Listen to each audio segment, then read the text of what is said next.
हो कर सकते हैं। ये विरोधी हो पर नहीं चल रहा, हो चल रहा था, कुछ नहीं चलता। यही हालत काउंसिल में भी, मतलब हाउस में भी विपक्ष ने किया, भाजपा ने खाली हो कर रहे थे सब भाजपा वाले। तो ये हो का होड़ चल रहा था, कोई विरोध नहीं हो रहा था। ये महाराष्ट्र का जो पूरा प्रकरण है, चाहे असम में जो हेमंत बिस्व शर्मा का मामला जो है, ऐसे तमाम मामले हैं। देश में बंगाल का मामला है, बंगाल में तमाम जो शारदा चिट फंड घोटाले के जितने लोग थे सब भी भाजपा में चले गए और सब लोग दूध के धुले हो गए। तो इस तरह के और दर्जनों मामले गिनाए जा सकते हैं और ये देश की जनता को की आंख में धूल झोंकने के अलावा और कोई काम नहीं है। नमस्कार, आप देख रहे हैं आरएडी न्यूज़। मैं हूं योगेश चक्रवर्ती और इस वक्त हम बिहार विधान सभा में हैं। बिहार विधान सभा का मानसून सत्र चल रहा है और इस मानसून सत्र का आज दूसरा दिन है। जैसा कि अनुमान किया जा रहा था कि बिहार विधान सभा का मानसून सत्र काफ़ी हंगामेदार होगा, वैसा ही हुआ। आज सदन के अंदर, सदन के बाहर सत्ता पक्ष और विपक्ष दोनों ही जोश में दिखे। विपक्ष के लोग एक तरफ प्रोटेस्ट कर रहे थे तो दूसरी तरफ सत्ता पक्ष के विधायक और नेता जो कहें वो भी प्रोटेस्ट कर रहे थे। हम आपको बता दें कि आमतौर पर बिहार विधानसभा के पोटकियों में विपक्ष के विधायक प्रोटेस्ट करते हैं, लेकिन आज ये अजीब नज़ारा दिखा कि सत्ता पक्ष के आरजेडी के विधायकों ने गृह मंत्री अमित शाह को लेकर और केंद्र सरकार की जन विरोधी नीतियों को लेकर के बिहार विधानसभा के पोटकों में प्रोटेस्ट किया। हम आपको बता दें कि जो विपक्ष के तमाम विधायक थे वो डिप्टी सीएम तेजस्वी यादव के इस्तीफे की मांग को लेकर प्रोटेस्ट कर रहे थे और हम इसी मसले पे बात करेंगे आज आरएडी न्यूज़ के राजनीतिक संपादक हेमंत कुमार से और हमारी दूसरी ओर हैं वीरेंद्र यादव न्यूज़ के संपादक वीरेंद्र यादव जी। हाँ, इन दोनों मेहमानों से हम बात करेंगे। वीरेंद्र जी, सबसे पहले आप ही के साथ, आज अजीब नज़ारा देखा गया। आमतौर पे ऐसा नज़ारा जो है सदन में नहीं देखा जाता। ये सदन की नहीं, बाहर की बात हो रही है। जब यहाँ पर हंगामा हो रहा था, एक होता है काउंटर कब्जा करने का होड़ होती है ना, आज यही हुआ था, काउंटर कब्जा करने का होड़। पोर्टिको है ना, वो काउंटर बन गया प्रदर्शन करने का, मतलब विरोध करने का। तो आज भाजपा से पहले आरजेडी ने कब्जा कर लिया उस पर जी। और भाजपा वाले हो गए बेदखल।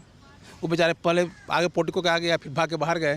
तो जो पॉलिटिकल जो ड्रामा होता है ना, दरअसल विरोध नहीं हो रहा था, ड्रामा हो रहा था। कौन सा बड़ा ड्रामेबाज है हम कि तू, उसमें आरजेडी बाजी मार लिया और भाजपा थोड़ा पिछड़ गई, तो फिर बाहर आना पड़ा उसको। लेकिन ये विरोध प्रदर्शन नहीं था, ड्रामा का प्रदर्शन था, शुद्ध रूप से ड्रामा था ये, पॉलिटिकल ड्रामा। इसका आनंद लीजिए, इसको सीरियस लेने की जरूरत नहीं है, न कोई विरोध था न समर्थन था, सिर्फ ड्रामा था, ड्रामेबाजी चल रही थी। ड्रामा का हम भी आनंद ले रहे थे, आप लोग ले ही रहे हो। राजनीतिक ड्रामा था। हाँ, पॉलिटिकल ड्रामा था ये, कोई विरोध प्रदर्शन नहीं था। कहीं विरोध कोई चिल्ला, कोई कहीं चेहरा पर विरोध था ही नहीं, सिर्फ ड्रामाबाजी चल रही थी चेहरे पे। तो ये राजनीतिक नोटिस, मतलब क्या भावहीन प्रदर्शन कोई मतलब नहीं होता है ना। कोई किसी के चेहरे पर कोई आक्रोश नहीं है, किसी के चेहरे पर खाली बस हाँ करना, बस हो करना। मतलब तो ये नौटंकी करके अपने सीनियरों नेताओं को दिखाना कि हम यहाँ पे हो कर सकते हैं। ये विरोधी हो पर नहीं चल रहा, हो चल रहा था, कुछ नहीं चलता। यही हालत काउंसिल में भी, मतलब हाउस में भी विपक्ष ने किया, भाजपा ने खाली हो कर रहे थे सब भाजपा वाले। तो ये हो का होड़ चल रहा था, कोई विरोध नहीं हो रहा था ये। तो ये विशुद्ध रूप से राजनीतिक नौटंकी था। आरएडी न्यूज़ के राजनीतिक संपादक हेमंत कुमार जी भी हमारे साथ हैं। हेमंत जी, आप कैसे देखते हैं, जिस तरह से हमने अभी तक नहीं देखा था कि सत्ता पक्ष के लोग भी पोटकियों में आके प्रोटेस्ट करते हों, लेकिन आज देखा तो बड़ा ही अजीब नज़ारा था। जैसा कि वीरेंद्र जी ने कहा कि ये राजनीतिक नौटंकी था, आपके नज़र में क्या? सबसे पहली बात तो ये है कि ऐसा नहीं कि ये बिल्कुल पहली बार हो रहा था और अजीब है, ऐसा बहुत पहले बार भी हुआ है। और ये मेरी समझ से कि ये एक बढ़त हासिल करने की कोशिश थी कि कौन विरोध प्रदर्शन में आगे बढ़ करके हिस्सा लेता है, कौन पहले स्टेज दखल करता है, यानी मंच पर कौन सबसे आगे दिखता है, ये कोशिश थी। और इसके पीछे ये था कि जो एक तरफा आवाज़ नहीं जाए, आवाज़ अगर जाए तो हमारे भी आवाज़ जाए। तो इसीलिए जो विपक्ष का जो था कि ये 4 सीटेड उप मुख्यमंत्री इस्तीफा करो, मुख्यमंत्री शर्म करो, और दूसरी ओर ये था कि बांधो ये महंगाई पर रोक लगाओ, नहीं तो होगा चक्का जाम, ये जो किया जा रहा था। तो ये सत्ता पक्ष के जो लोग थे वो महंगाई को लेकर के महंगाई को लेकर के आवाज़ उठा रहे थे और उन्होंने बढ़त हासिल की इसमें कि वो पहले मंच पर आ गए। यानी कि जो विधानसभा का गेट जो है, जो अंदर वाला गेट, वहाँ पर जो प्रदर्शन करने, वहाँ पर अमूमन लोग प्रदर्शन करते हैं, चाहे तो लोगों को रिसीव किया जाता है, उनको गुलदस्ता दिया जाता है या विरोध प्रदर्शन की आवाज़ वहाँ से सुनाई देती है। तो विपक्ष के लोग आवाज़ उठाते हैं। तो आज ये हुआ कि विपक्ष के आने से पहले उस स्टेज पर आरजेडी के लोगों ने कब्जा कर लिया, बाद में उसमें जेडीयू के लोग, उसमें कांग्रेस के लोग भी धीरे धीरे शामिल हो गए। उसके पहले मैं बताना चाहूँगा कि उसके पहले CPI-ML के लोग, CPI के और CPM के लोग बाहर में तख्ती लेकर के नारेबाजी कर रहे थे। और उनका था कि ये जो शिक्षक बहाली की जो प्रक्रिया है, उस प्रक्रिया में जो गलतियाँ हुई है उसमें सुधार करो। तो ये भी एक चल रहा था। तो आज स्टेज कब्जा करने की जो होड़ थी उसमें आरजेडी और महागठबंधन के लोग आगे निकल गए। बाद में बीजेपी वाले लोगों को लगा कि अरे ये तो ये लोग स्टेज पर जाकर के प्रदर्शन कर रहे हैं, वहाँ नारेबाजी कर रहे हैं, तो भागे भागे दौड़ करके आए और बीच में से निकल करके वो आगे, उनके आगे आकर खड़े हो गए। तो मीडिया का अटेंशन जो था वो इधर भी आ गया। तो ये बाहर में हुआ। अब भीतर में जाकर के क्या हुआ कि वहाँ जाने के साथ इन लोगों ने हंगामा शुरू किया। प्रश्नकाल शुरू हुआ ही था कि और शिक्षा मंत्री जवाब दे रहे थे, उसी दौरान हंगामा शुरू हुआ। अध्यक्ष ने कहा कि भाई आपने ये कार्यस्थगन का प्रस्ताव दे रखा है, उस पर नियमानुकूल उस पर बातचीत होगी, तो आप बैठिए, अभी आप ऑर्डर में नहीं हैं, आप बैठिए, हाउस को ऑर्डर में लीजिए। और लेकिन ये लोग माने नहीं, लोग हंगामा करते रहे।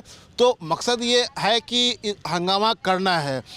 और इसमें हंगामे में क्या है कि चार सीटेड उप मुख्यमंत्री को से इस्तीफा मांगना है। तो ये एक राजनीतिक एजेंडा है, जिस एजेंडे पर बीजेपी काम कर रही है। तो सत्ता पक्ष को ये लग रहा है कि इनकी आवाज़ एक तरफा ना जाए, हम भी इस आवाज़ में एक काउंटर आवाज़ पेश करें। तो काउंटर करने के लिए, विपक्ष को काउंटर करने के लिए ये महंगाई का सवाल लेकर के आए हैं, बेरोजगारी का सवाल लेकर के आए हैं, मणिपुर की हिंसा का सवाल लेकर के आए हैं। तो ये बेजा नहीं है, ये राजनीति में ऐसा होना चाहिए। अगर आपके पास मुद्दे हैं तो उन मुद्दों को लेकर के आना चाहिए। तो मुझे लगता है कि ये तो सत्ता पक्ष के लोगों को समझ आई है कि वो मुद्दा लेकर के सामने आए हैं। मणिपुर की हिंसा पर कौन बोल रहा है? मणिपुर की हिंसा पर सरकार तो नहीं बोल रही है, प्रधानमंत्री नहीं बोल रहे हैं, अमित शाह नहीं बोल रहे हैं। तो अगर विपक्ष के लोग या अलग अलग जो गैर बीजेपी दल हैं, अगर वो उन चीज़ों को सामने लेकर आते हैं, महंगाई का सवाल है, बेरोजगारी का सवाल है, मणिपुर का सवाल है, देश के अन्य मुद्दे हैं, उन सवालों को लेकर अगर ये लोग आते हैं तो मैं समझता हूँ कि ये एक तरह से सद्बुद्धि है कि आप इन चीज़ों को लेकर के आइए। हाँ, ये अलग बात है कि उसमें जनता को कितना आप जोड़ते हैं या सिर्फ यह नारेबाजी बन करके रह जाता है, ये देखने वाली बात होगी। तो ये लोकतंत्र के लिए बहुत अच्छी बात है कि जो है सत्ता पक्ष के भी जो लोग हैं वो जो मुद्दे हैं, जन से जुड़े जो मुद्दे हैं, उनको लेकर के पोटकों में प्रोटेस्ट कर रहे हैं। जिस तरह से विपक्ष के लोग यानी कि बीजेपी के लोग डिप्टी सीएम तेजस्वी यादव के इस्तीफे की मांग कर रहे हैं, कह रहे हैं कि वो इस्तीफा दे, मुख्यमंत्री जो है नैतिकता के आधार पर इस्तीफा लें, क्योंकि वो 3C की बात करते हैं और 3C के तहत वो अब तक इस्तीफा लेते रहे हैं। तो तेजस्वी यादव से क्यों नहीं? आप क्या कहेंगे इसके बारे में, कैसे देखते हैं इसको?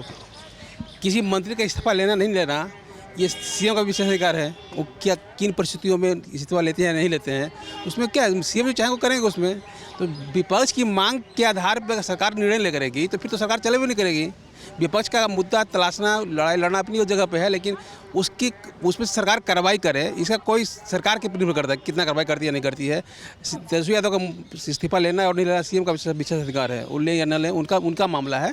उसमें विपक्ष के लिए मुद्दा है, विपक्ष अपने ढंग का काम कर रही है, सत्ता अपने पक्ष अपने ढंग का काम कर रही है, सरकार अपने ढंग का काम कर रही है, नीतीश जी अपने ढंग से काम कर रहे हैं। तो उसमें कहीं कुछ नहीं है, क्योंकि जो आप सब अपनी भूमिका निभा रहे हैं यहाँ पे इस लिहाज से। जो बीजेपी के विधायक हैं उनका कहना है कि इससे पहले कई विधायकों का, खुद जीतन राम मांझी का सीएम ने इस्तीफा ले लिया था, तो तेजस्वी यादव का क्यों नहीं? ऐसा अगर मांझी अकेले नहीं थे, 5-6 विधायक हैं, इनमें से सीएम मांझी थे, आर्यन सिंह थे, औरंगाबाद के रामाधार सिंह थे, ऐसे बहुत सारे विधायक लिया गया था। बाद में कार्तिकेय सिंह का भी लिया गया हाल के सरकार में। ये तो अपनी प्रतिक्रिया, हम क्या कहीं पॉलिटिकल प्रोसेस है, लेना नहीं लेना निर्भर नीतीश मुख्यमंत्री जी पे। तो अब परिस्थितियाँ क्या हैं, सीधे कार्तिक सिंह और नीतीश तेजस्वी दोनों सेम तो है नहीं। एक पार्टी के नेता, एक पार्टी के एमएलसी थे, उनका सबका अपना पॉलिटिकली महत्व क्या है देखना पड़ता है। नेता को जो सत्ता में बैठा है आदमी, जो सरकार में बैठा है, जो सरकार चला रहा है, तो सरकार की अपनी सीमा होती है, उसकी अपनी मजबूरियाँ होती है। उसमें निर्णय क्या करना है सरकार को तय करना है, किस निर्णय से कितना फ़ायदा नुकसान होने वाला है, तो तय करना नीतीश जी को। सरकार को फैसला लेना है, सीएम नीतीश को फैसला लेना है। हेमंत जी ये बताइए कि जिस तरह से अभी तक का जो सीएम का के बारे में एक परंपरा रही है कि 3C से समझौता नहीं करना, जिस तरह से तेजस्वी यादव को मुख्यमंत्री नीतीश कुमार ने सदन के पहले दिन अपनी गाड़ी में बिठा कर लाया, तो क्या उन्होंने ये संकेत दे दिया है कि जो भी तेजस्वी यादव के खिलाफ चक्रव्यूह रची गई है उसका हम समर्थन नहीं करते और वो बचाव की मुद्रा में है तेजस्वी यादव को, उनकी बलि वो नहीं चढ़ाएंगे? हमने बिल्कुल कल ही ये जो हम लोगों ने बातचीत की थी उसमें हमने कहा था कि नीतीश कुमार ने ये एक बड़ा संदेश दे दिया है कि तेजस्वी यादव पर, महागठबंधन पर, आरजेडी से रिश्ते पर, लालू यादव के सवाल पर, राबड़ी देवी के सवाल पर, इन सवालों पर किसी तरह का समझौता करने नहीं जा रहे हैं। न महागठबंधन टूटने जा रहा है, न सरकार पर कोई असर होने वाला है, न तेजस्वी यादव से इस्तीफा लिया जाएगा। वो सब कुछ एक फ़ोटो फ्रेम जो था जिसमें वन महोत्सव में नीतीश कुमार की गाड़ी में बैठकर तेजस्वी यादव, तेज प्रताप यादव विधानसभा के कॉरिडोर तक आए और पोर्टिको में उनकी गाड़ी लगी, ये एक बड़ा संकेत था, बहुत बड़ा सिंबल था मुख्यमंत्री की ओर से। उसके बाद रही बात कि विपक्ष की ओर से जो मांग की जा रही है, तो विपक्ष का मांग करना उचित है क्योंकि मुख्यमंत्री ने पहले ऐसा किया है। लेकिन राजनीति में समय और काल के अनुसार बहुत सारी चीज़ें बदलती रहती हैं। आप सबके ऊपर एक ही तरह का फार्मूला लागू नहीं होता है। जहाँ तक CCC की बात है, ये क्राइम, करप्शन और कम्युनलिज्म की बात जो है, तो उसमें जो कुछ होता रहा है तो चीज़ों की गंभीरता के आधार पर भी तय किया जाता है। वो सिर्फ एक सिंबलिज्म भी हमेशा सबके साथ लागू नहीं होता है। तेजस्वी यादव जो हैं एक पार्टी के एक तरह से वो सर्वे सर्वा के लगभग हैं वो आज की तारीख में, अगर लालू यादव के बाद अगर देखा जाए तो जिस पार्टी के साथ महागठबंधन चल रहा है उस पार्टी के व्यक्ति के बारे में इस तरह से फैसला लेने के लिए नीतीश कुमार स्वतंत्र नहीं है। और दूसरी बात ये कि ये कह दिया गया है कि 2017 में जो मामला दर्ज हुआ उसके बाद अभी तक उस मामले में कुछ भी कोई प्रगति नहीं हुई। एक नया चार्जशीट दाखिल हो गया, उसमें भी कोई ज़्यादा तथ्य नहीं है। तो ये मामला एक तरह से लग रहा है कि बनावटी है, ये मामला घेरने के लिए लाया गया है। तो एक पॉलिटिकल जाल है, उस जाल में नीतीश कुमार नहीं फंसेंगे, इसका संकेत उन्होंने कल ही दे दिया था। तो विपक्ष अगर अब नाक रगड़ के भी रह जाए तो मुझे लगता है कि इसमें कुछ हिलने वाला नहीं है। लेकिन विपक्ष का काम है हंगामा करना इन सवालों पर, क्योंकि मैंने पहले भी कहा कि इन सवालों पर क्राइम, करप्शन और कम्युनलिज्म में जो एक करप्शन वाला मामला जो है, एक क्राइम वाला जो मामला है, उस मामले में इस्तीफे होते रहे हैं अतीत में। अभी हाल में कार्तिकेय सिंह का इस्तीफा हुआ था। तो लेकिन सब लोग कार्तिकेय सिंह और सुधाकर सिंह और रामाधार सिंह ये नहीं हो सकते हैं। सबको एक ही तराजू पर आप नहीं तोल सकते हैं। तो ये हकीकत यही है। दूसरी ये तरफ जो करप्शन की बात जो बीजेपी की ओर से की जाती है, तो ये अब नेशन वाइड राष्ट्रीय स्तर पर ये विचार का विषय बना हुआ है। राजनीतिक डिस्कोर्स में ये आ गई है बात कि क्या करप्शन का अलग अलग ये मानदंड तय किया जाएगा। महाराष्ट्र में अलग होगा, बिहार में अलग होगा। आप महाराष्ट्र में शरद पवार की पार्टी उनके भतीजे अजीत पवार को लेकर के उप मुख्यमंत्री बना देते हैं अपनी सरकार में। 2 दिन पहले उन पर 70,000 करोड़ का आरोप लगता है। ये आप कहते हैं कि 70,000 करोड़ का घोटाला इन्होंने किया है। उसके पहले 2019 में वही अजीत पवार जब रातों रात उनको डिप्टी सीएम बनाया गया और दिलवाया गया था, तो उस समय 9 मामले उनके खिलाफ एसीबी ने बंद किए थे, वहाँ महाराष्ट्र के एसीबी ने। तो ये जो पूरा जो मामला है, तो इससे ये है कि जनता में भी ये बात जा रही है कि करप्शन के सवाल पर जो डिस्कोर्स, जो विमर्श तय करने की कोशिश बीजेपी कर रही है, उसमें बहुत बड़ा झोल है और बीजेपी अलग अलग स्टैंडर्ड, अलग अलग पैमाना अपना रही है। इसलिए ये मामला जनता के बीच में ये बहुत अधिक नहीं बन पा रहा है। बिल्कुल हेमंत जी, बहुत कुछ नहीं बन पा रहा है।